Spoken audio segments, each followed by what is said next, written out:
the southwestern part of France, close to the Atlantic Ocean, about 150 kilometers from the Spanish border, is the Bordeaux region. And Bor is border, and O is water, so hence the name Bordeaux, we think.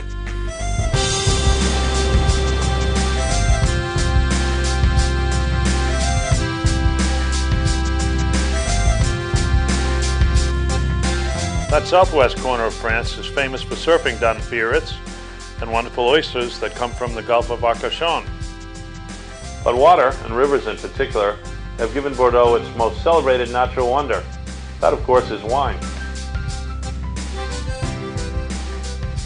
The rivers stabilize or temper the climate, which enables that area to produce great wine and is particularly helpful in the production of Cabernet Franc, Cabernet Sauvignon, and Merlot.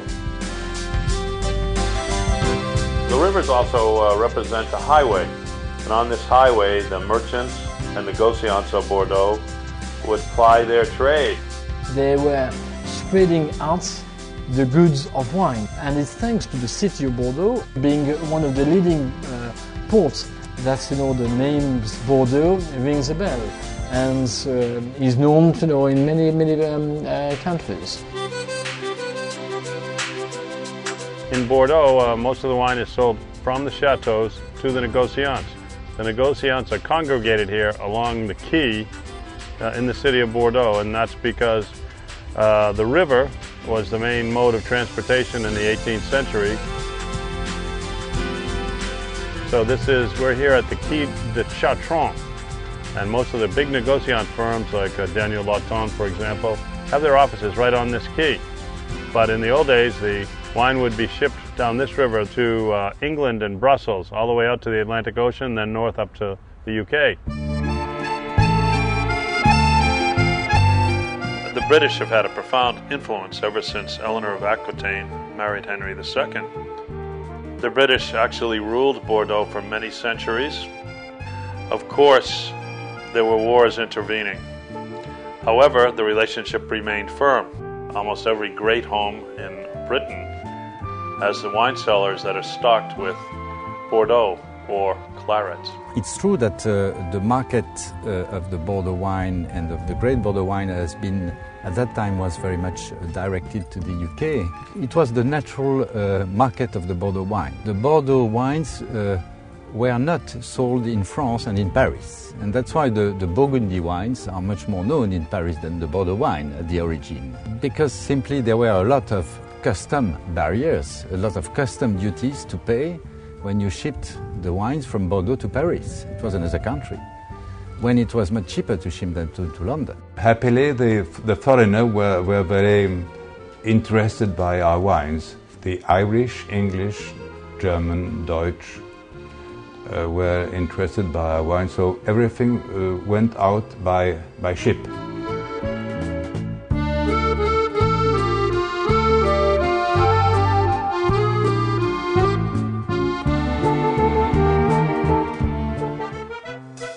The river is the center of life in Bordeaux because they divide the two main principal growing regions in Bordeaux.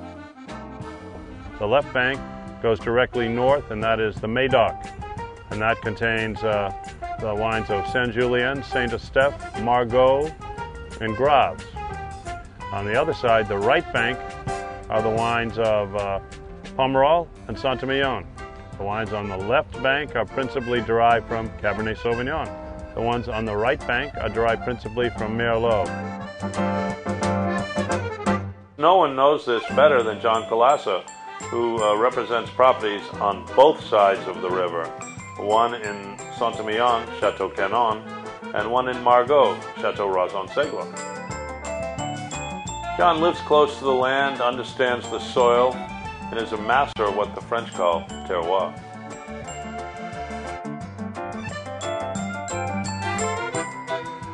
The terroir, the earth in Saint-Emilion, and the earth in the Médoc, completely different. In the Médoc you've got the gravel, the little stones, it's a totally different environment, and it contributes to the taste, to the aspect of the wine itself. The same in Saint-Emilion with the clay and the limestone. Everywhere you go, you will see the stone, which in fact was extracted from down below. This town itself, which exists, I would say, since Roman times, was built with the stone. So people have been extracting the stone from below Saint-Emilion for a very, very long time. It goes very deep in certain places, sometimes 3 layers down. There are quarries and holes everywhere where the stone has been extracted. Stone, limestone, is very much part of Saint-Emilion and given us today this beautiful jewel of stone, which is now standing on top of the quarries in a huge sea of vines all the way around. And that's probably why it was the first vineyard in the world to be inscribed into World Heritage. If you really want to perceive the true character of a property, of what the French call the terroir, which is absolutely existent, I can confirm that after so many years of experience, the best thing to do to understand the wine is to actually come and see where it comes from, what the environment is, and where the wine is born.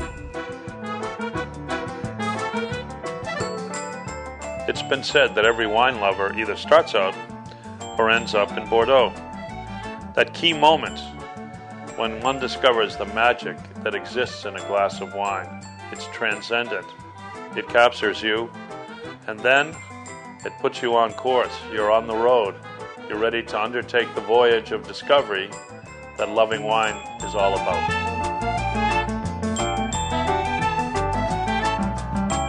Well, you know, we're fortunate to be in Bordeaux, and I think it helps anyone. If they go to the area where wine comes from, it gives them a definite sense of place. But beyond that, when you drink wine in the region of production, you drink it in the context it really deserves to be consumed in.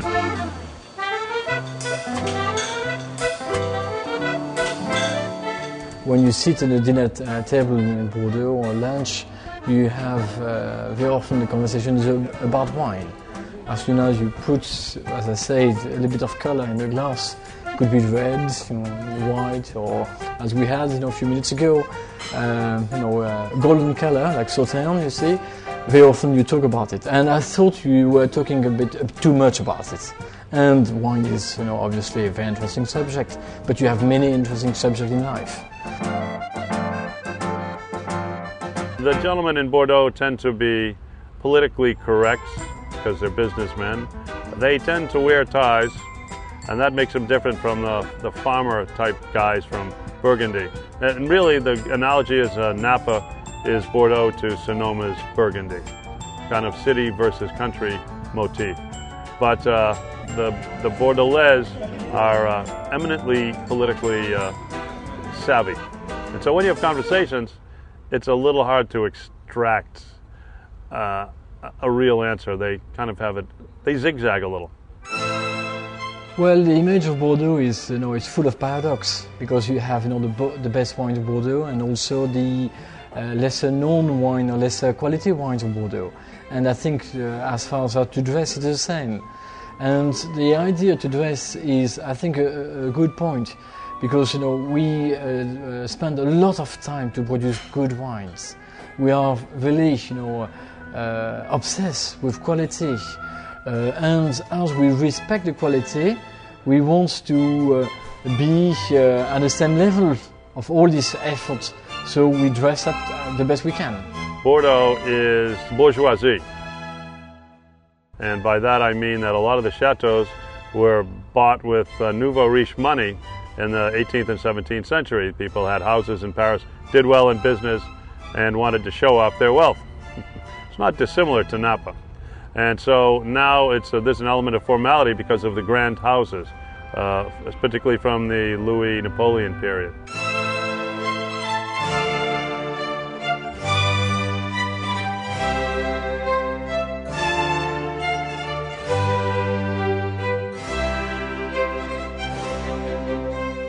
The chateaux are a trademark, and they are the marvelous stage to put the wine on stage. The chateau and the architecture of the chateau was built, in fact, to show the level of quality of the estate And it's a part of the art of life also, because at the same time they were built for reception, to enjoy good food and with the wines, and to entertain the client, the consumers, and the distributors. The best way to show the wines is certainly in the vineyard, in the chateaus, with the representative or the owners of the estate.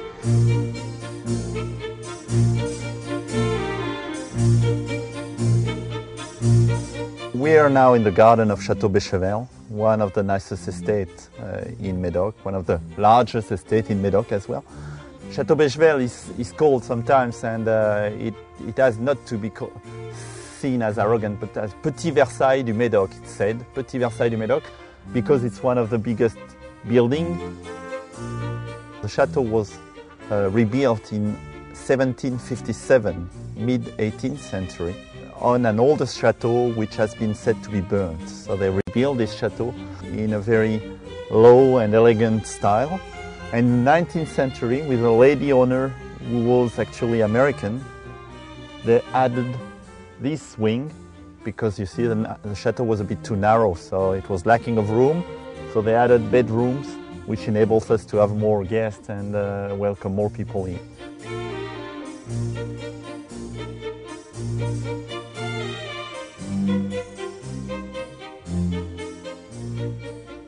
Bechevel means lower the sail. Bêche in Old French, in dialect, it was meaning baisse voile, lower the sail.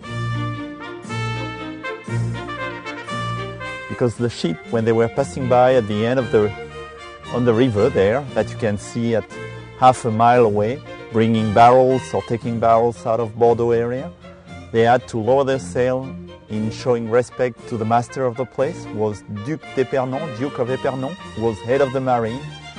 He was minister of the King Henri III, and he was reigning on all this area, on this Château Bechevel, of course, but a big part of Guyenne. Very likely they had to pay a toll. Very likely there are some more scientific stories about tides and the time the boat had to enter into harbors and wait for the next tide to go to Bordeaux. But that's not as fun story, and the legend says we love her and we bow in respect to the Duc d'Épernon.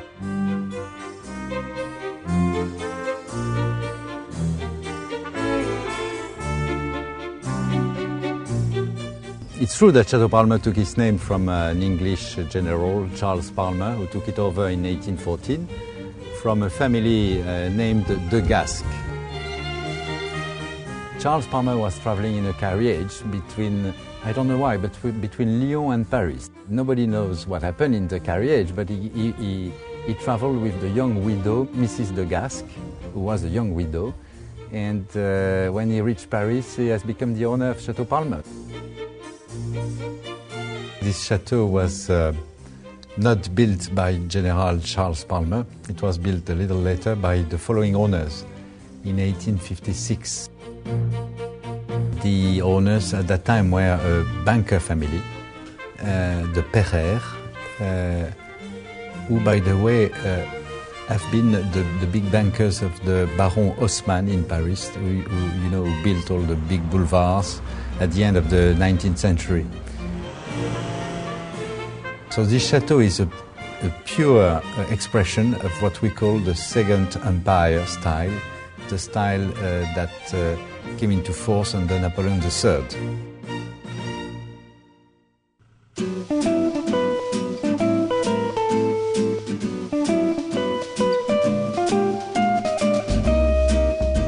The French, and the Bordeaux in particular, have an urge to put things in order. And in wine, they did that in 1855. There was a big exposition. They wanted to have all their ducks in a row.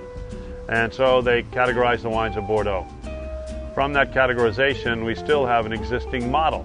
So the first rank, or the great growths of Bordeaux, are Lafite Rothschild, Mouton Rothschild, Chateau Latour, Chateau Margaux, and Chateau Haut-Brion.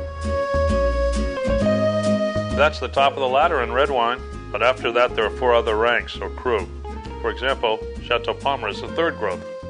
This classification was done at that time by the trade for a certain purpose. That was the international exhibition organized by Napoleon III in 1855. The classification existed before.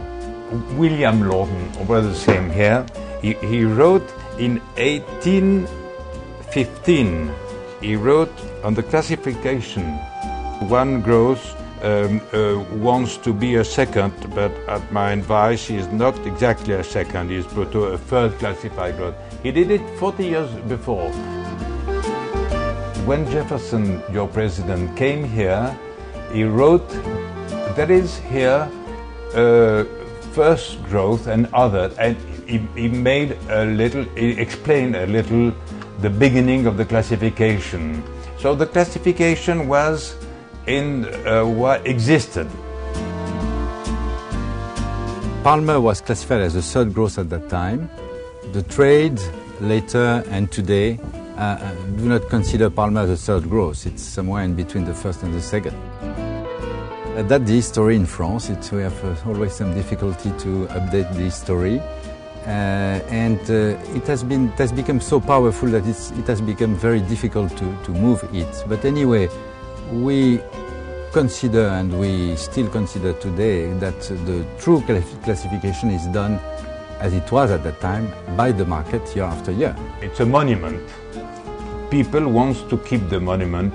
All or nearly all the growth, they don't want to have a new classification. It would be too dangerous to change what is going as well as possible, and it would be too dangerous to change it.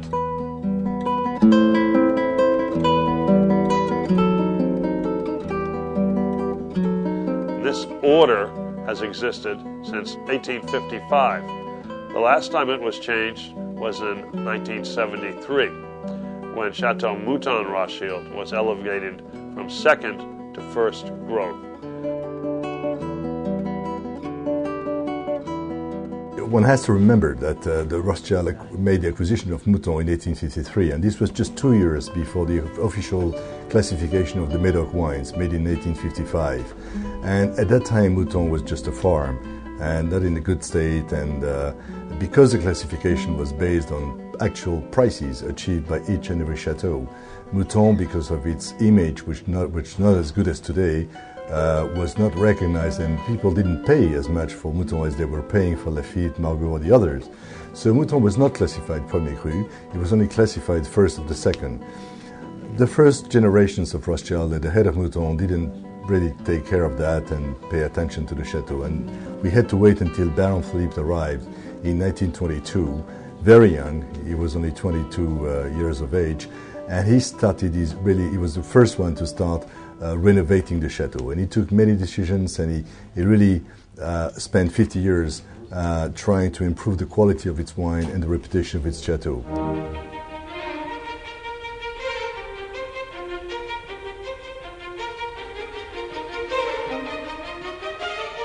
We have at Mouton a motto that maybe is not so well known all over the world, but the motto was decided and invented by Baron Philippe before the classification took place in 1973. And he was saying at the time, first, I cannot be, second, I scorn to be, Mouton I am. Just to say how proud he was of being Mouton. When the classification of 1933 took place, he changed the motto into first I am, second I was, but Mouton doesn't change, which in French is premier je suis, second je fus, Mouton de change. When he wanted to have this classification, was a sort of consecration, because that after 30 years of working hard, and I think it was a chance, I'm sure it was a chance for Bordeaux, for the Medoc and for all the wine of Bordeaux to have the Baron Philippe de Rothschild and the family. His influence and impact was phenomenal, because not only he did things for Mouton, but he did things for the whole of Bordeaux. And Bordeaux needed these kind of top figures. And when Baron Philippe passed away, I can tell you that the whole of Bordeaux was very sad, because this man has really printed in the world the image of Bordeaux, and he was very much part of it, not just Mouton, but also Bordeaux.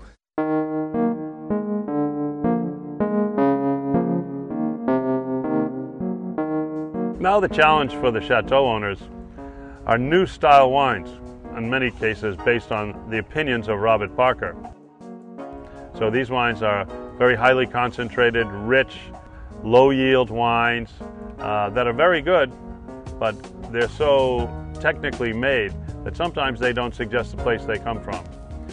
The movers and shakers are people like Yves Vatsalot, who are questioning everything with a view towards making better wine.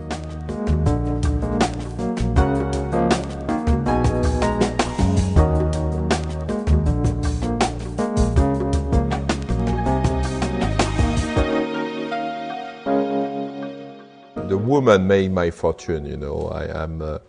I was inventing a hair plucker for women. And then I sold my company in 1990. And as soon as I sold this company, I had the passion of wine. So in 1990, because I had the money for that, you know, I bought Reignac. I found out Reignac. I was visiting all the Bordeaux area with my wife, Stephanie, and then we find out Reignac. In 1995, we have been working with Michel Roland, who was becoming my enologist. You know, I have a story about that. You know, Michel, I called him in 1995 because Stephanie told me, well, we should have a very famous enologist with us. Not a famous one, but the best one, you know. So I called him and he said, well, Yves, since 5 years I was waiting for your call, you know, to come to Reignac. It's true, you know. If one were to define the New World style or the global world style, that would be a reflection of Robert Parker's influence and Michel Roland's influence. It's a form of wine alchemy, and empirically, it's hard to argue with the results.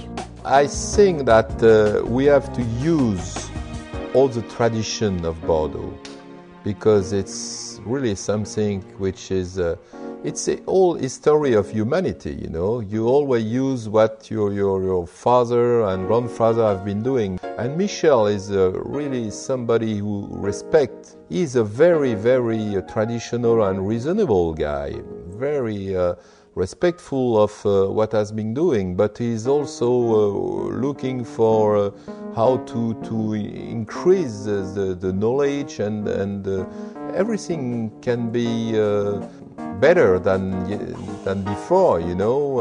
It's just a question of thinking and knowledge and improvement.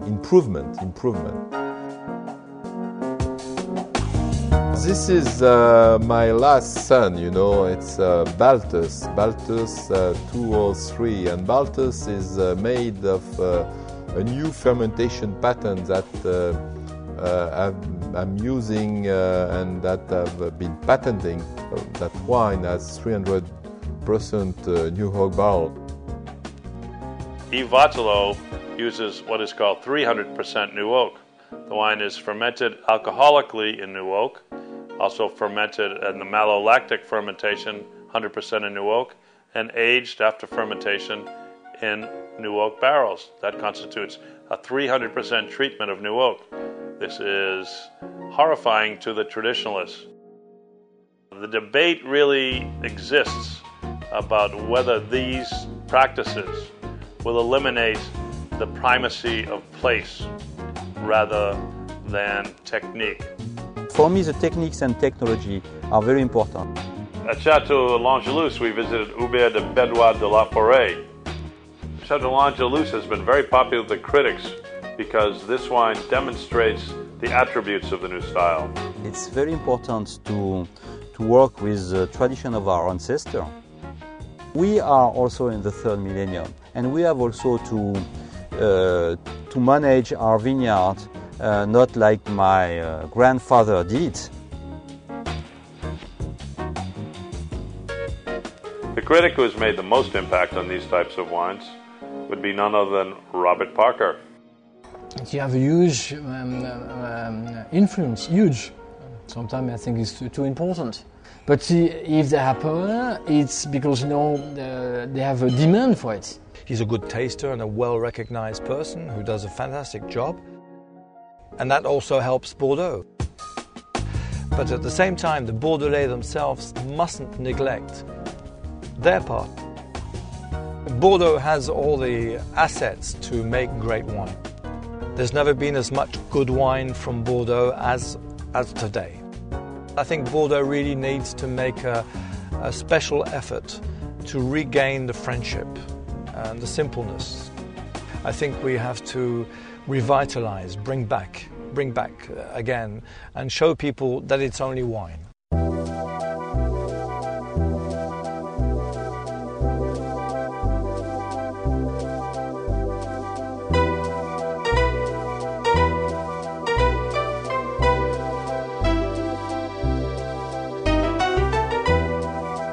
Bordeaux has had a reputation as kind of an upper-class wine, and has sort of ceded a lot of the excitement of the youth to other growing areas. The marketplace itself is much more competitive with wines from the New World, Australia, New Zealand, of course America, but also South America, and also Old World growing areas that are doing a better job, like Spain and Portugal.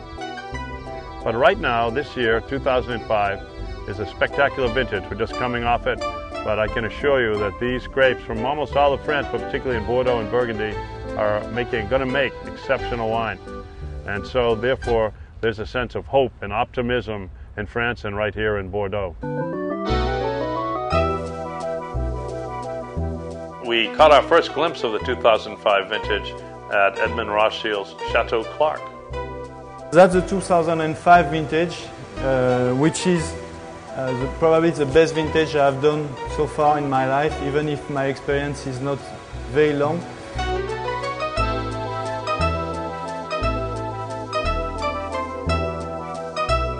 If you taste it, you still feel a little bit of sugar and that softness of the tannins, which is already an excellent sign of maturation of the wine.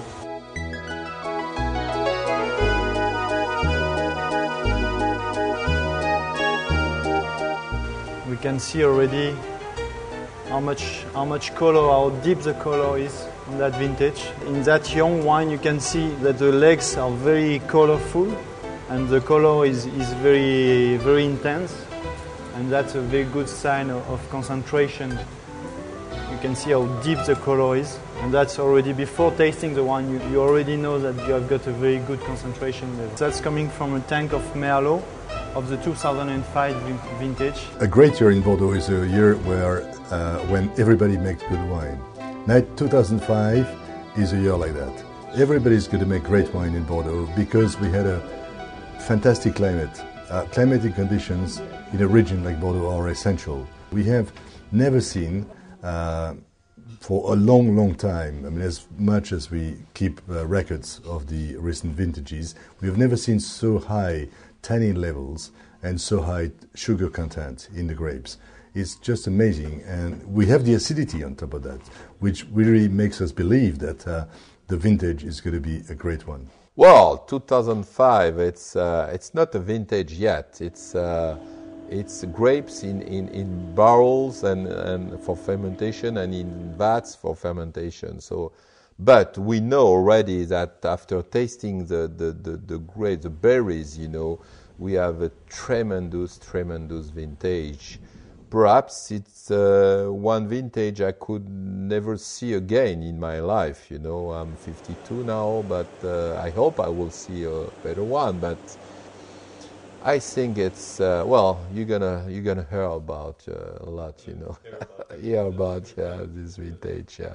In Bordeaux, many people say that it's always either the vintage of the decade, or the vintage of the century, or the vintage of the millennium. I think with 2005 we are going to have a big vintage. I don't know whether it's going to be the one of the millennium. It's too early to say, because we still have some years before the end of the millennium. But it's going to be a great wine.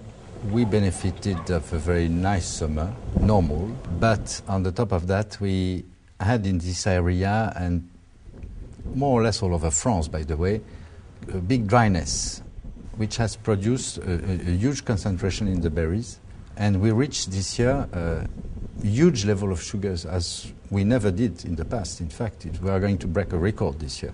So everything is there so far to produce a very big wine. I think this is exactly what the consumer is looking for. They are looking to have a wine which are ready to drink sooner, and the wine will have a bit of structure, no doubt, but also a lot of power with this warm weather we had this summer, and very ripe. So we are very optimistic, and when you have a good product, it's easier to find customers. So that's the reason why we have a big smile.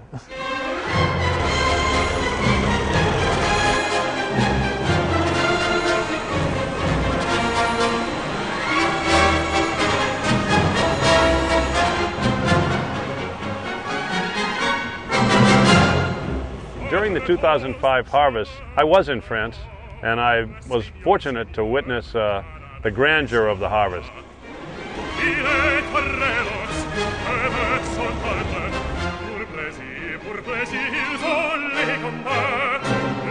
Although everyone knows the French are prone to exaggerate, I'm not French and I'm not exaggerating. These are really a wonderful vintage.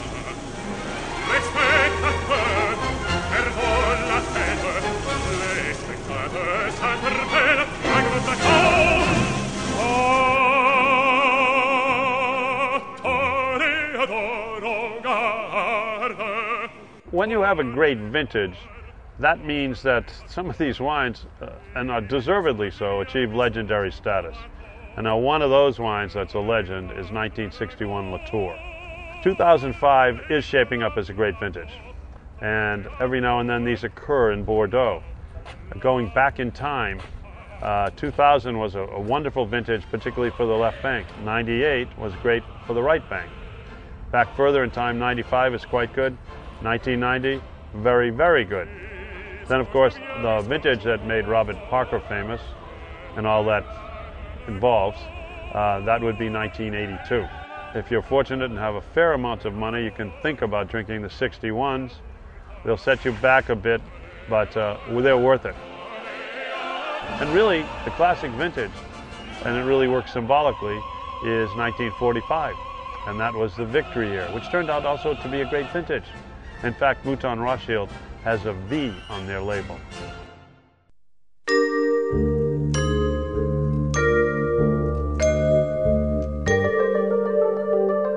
Although 2005 is a story of a great vintage with perfect grapes, in Bordeaux it is critical that the wine is blended properly. That's the responsibility of Philippe Blanc at Chateau Pecheville. When I've been back from holidays end of August, I came and visited the vineyard, and I say we've got the best vintage since I've been here. We reached maturity that we never got anywhere, anytime in Pecheville and anywhere else in Bordeaux. So I think the vineyard will be marvelous, and it will be marvelous in Médoc with red wine.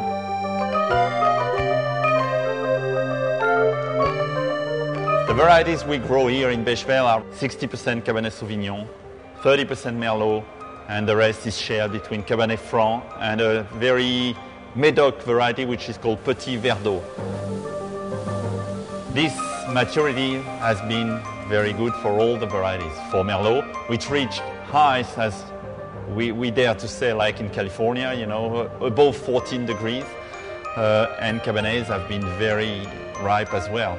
And we make Grand Médoc, we make great Médoc when Cabernets are very ripe. And that will be the case with this vintage 2005.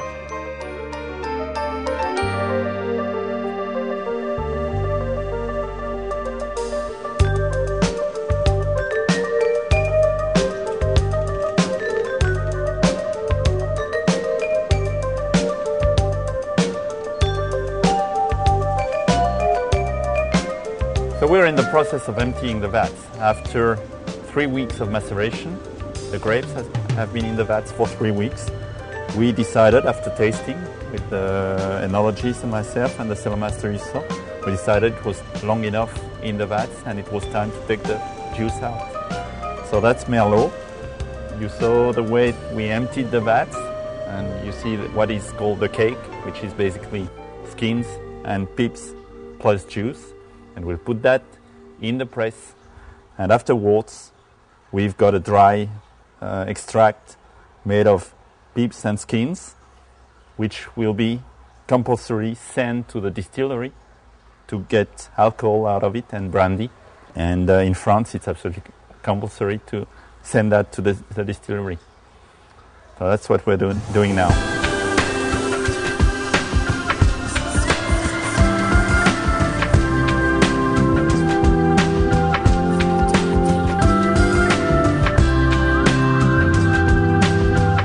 We're in front of the presses, and pressings make about 12-15% of the total volume. The rest is free run, the best is free run, and the pressings is like a spice in the cooking, something which will be added at the blending time, and we'll taste and we'll decide whether we want to add so much or not so much pressings into the wine. After fermentation that you just saw, after pressing, comes the second fermentation called malolactic fermentation. Some are made in barrels, some are made in vats, and then the wines are finished and we can start working on the blend. We take all the batches, all the wines we've made, and we taste them. It's not made by a single man, it's made by a crew, it's made by a team, and we assess the quality of the wines. What we're looking for in Bechevel is harmony, balance, complexity, and we really work hard in the field, in the vineyard first, and we do a lot of efforts now in the vineyard to have less fruit, but riper fruit, more exposed fruit, and to take the best out of the fruit and the terroir, and that's what we try to do every year. And as soon as the year is finished, we try to think of what will be next year, what can we do to improve, what can we miss this year, and what can we do better next year.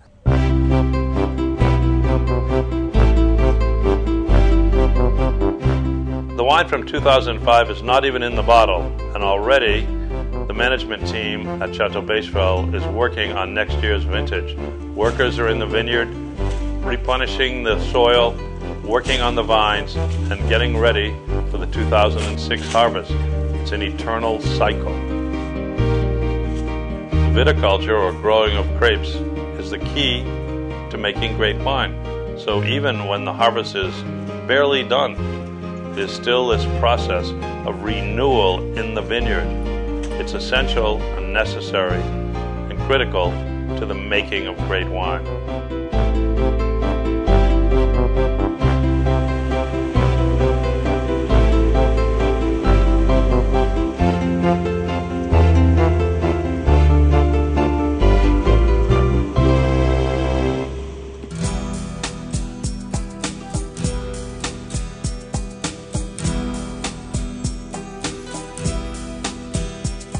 I think one of the trends in wine, it's always been this way. Wine is periods of ups and downs.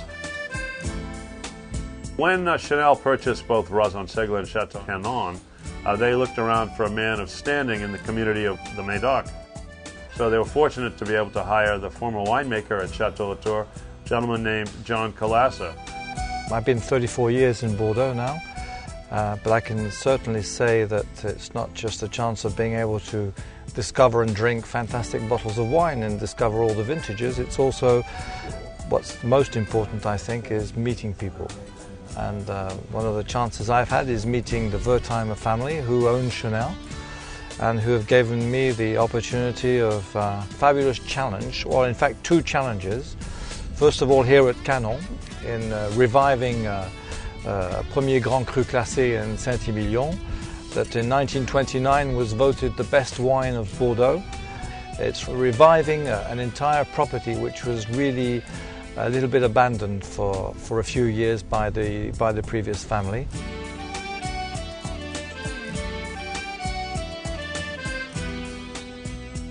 The first experience was really coming to Rosenseigle, straight from Chateau Latour.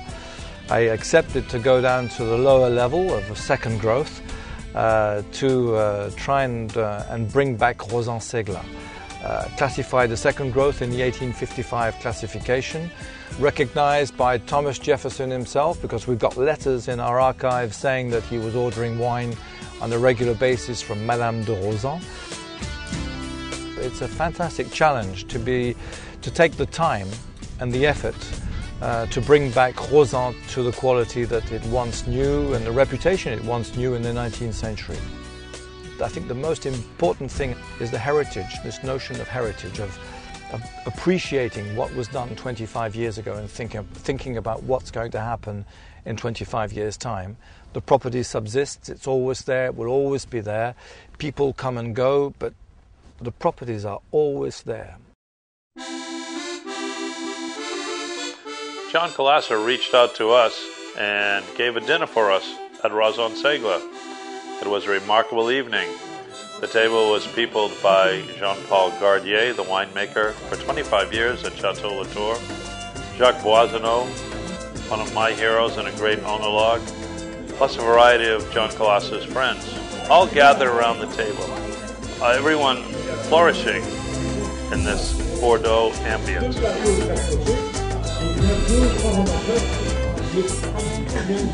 Chef Bruno put out a meal that was filled with the typical cuisine of Bordeaux.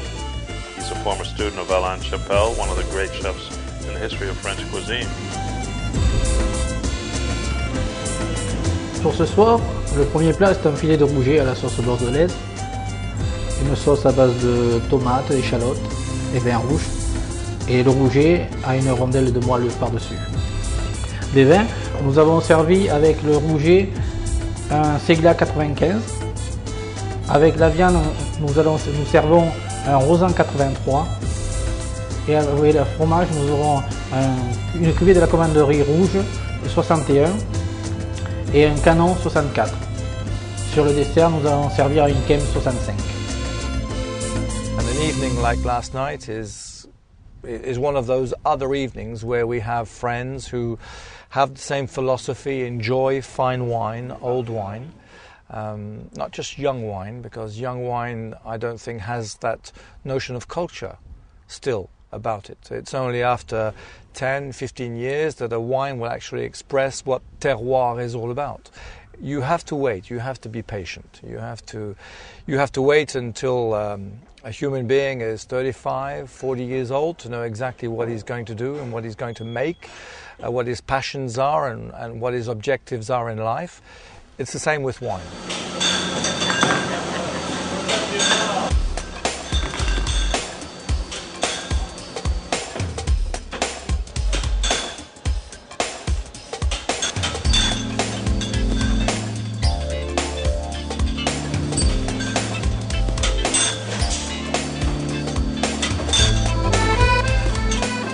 Although Bordeaux is very well known for its red wine, over the last 10 years there's been a bit of a revolution in the making of white wine, and the quality has really ascended, probably through the efforts of people such as Anthony Parent from Chateau Carbonieux.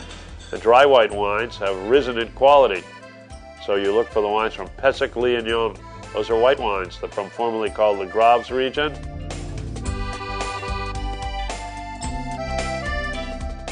Chateau Carbonieux has a very long history. It's a very large, very old property.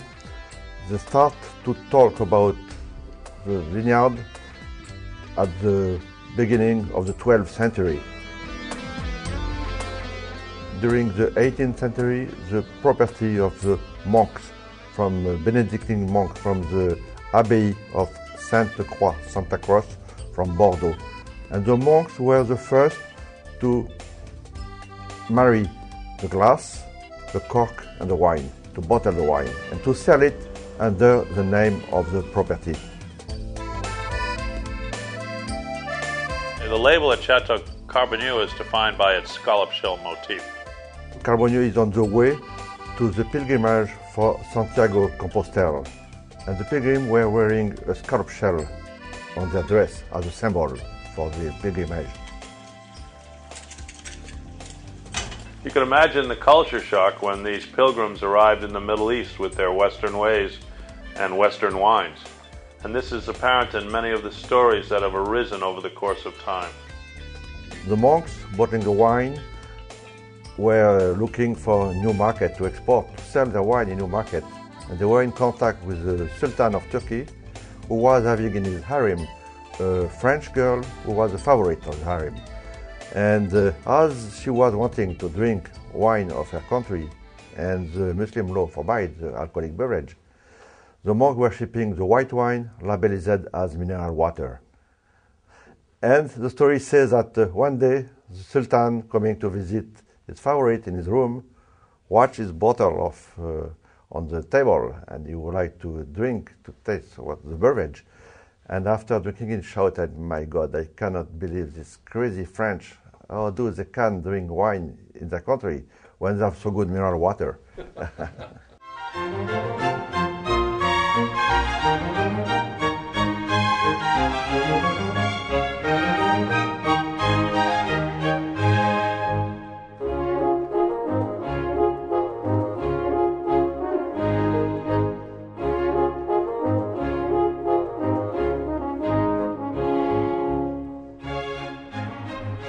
Bordeaux is equally well known for its lush, almost decadently lush sauternes and Barzac.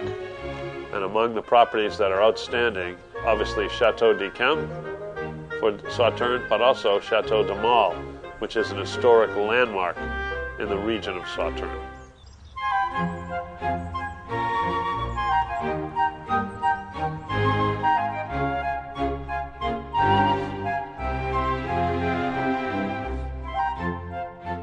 This place is a classified monument, Chateau de Malle in Prégnac. It's a classified monument and a classified growth too of Sauterne.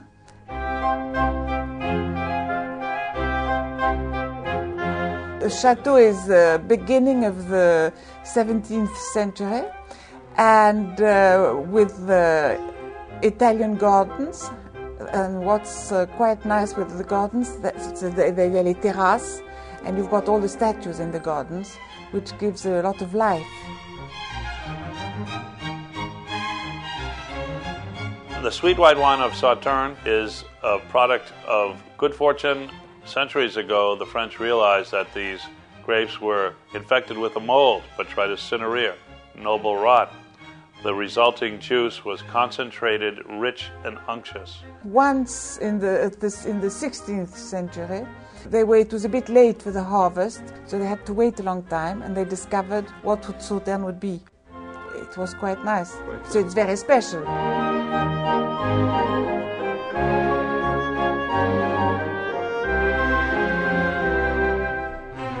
You can take your Sauterne like aperitif, of course, but you can have it with chicken. Roasted chicken is absolutely delicious. Then with cheese, of course, especially blue cheese. And then like dessert, I think if you take it with strawberries, you see something that has the acidity. But of course you can have it with fish, you can have a complete meal with Sauterne, a feast meal if you want to have something a bit special. Sauterne is a bit of a miracle. It is one of the great white wines of the world. Rich, intense, opulent, and dense. One of the real treasures of gastronomy.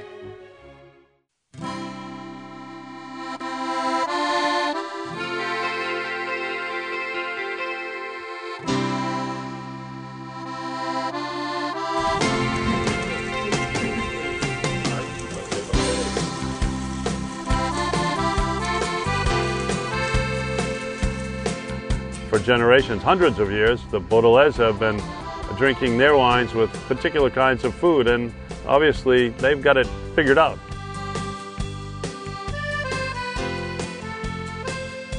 We all have homes, and most of us have places where we work, but there is the so-called third place, and the third place can be the plaza, the common, the place. It can be a restaurant, it can be a cafe, a brasserie, or a bistro. But it's neither home nor work, and it's a place where people gather. And in that social context, where I think ideas are exchanged and where the culture is transmitted. In the wine trade, at least, many people have rather long lunches while they're doing business. And so in this context, which really is expressed in the French phrase, the plaisir de la table, is I think really the ideal way to enjoy and savor wine. I do think that the culture is transmitted through these kinds of experiences which are based on the pleasure of the table. Parce que je suppose que vous connaissez le Bordelais, c'est d'abord des amis, c'est d'abord une nourriture sublime. Alors parler d'amis, parler, comment je pourrais vous dire, de bon temps, c'est autour d'une table. Le Bordelais est d'abord un endroit de convivialité. We socialize a lot. We have dinner parties with our neighbours, and that's a regular thing. Normally, at least in the summertime, once, maybe twice a week, you're out in other people's houses or they're in with you. There's a very close community here, and people get on very well and like to socialize.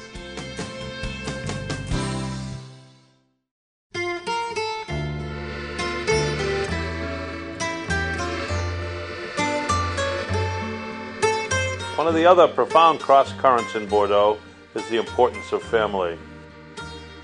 It was quite amazing to journey across the river to the home of Terry Monacourt at Chateau Figeac, where we dined with 4 generations of the family.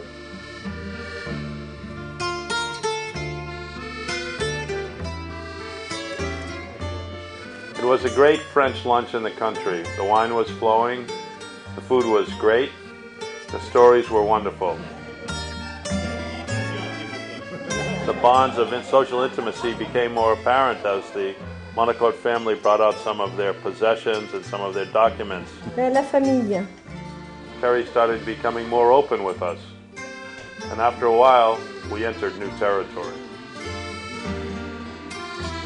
We were about to hear a story that would change our trip and deepen our experience in Bordeaux.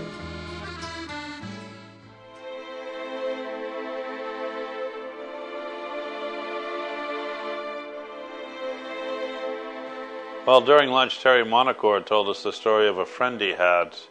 His friend's name was Hatchie. And he said, "Do you know this woman named Hatchie?" And I said, "Yes, I do. Her name is Eleanor Hatch. She's married to a friend of mine named Jacques Chevignard." Jacques Chevignard was a fellow who was in the wine trade in Burgundy. An exchange student came from Smith College. Her name was Eleanor Hatch. And she visited the family, visited Jacques' family actually, and they fell in love. Nous nous entendions particulièrement bien. On s'est revus plusieurs fois à Paris ou en Bourgogne. Et elle est repartie aux États-Unis au mois de juin 1938. Le problème, c'est que la guerre est arrivée 3 mois plus tard, le 1er septembre 1939.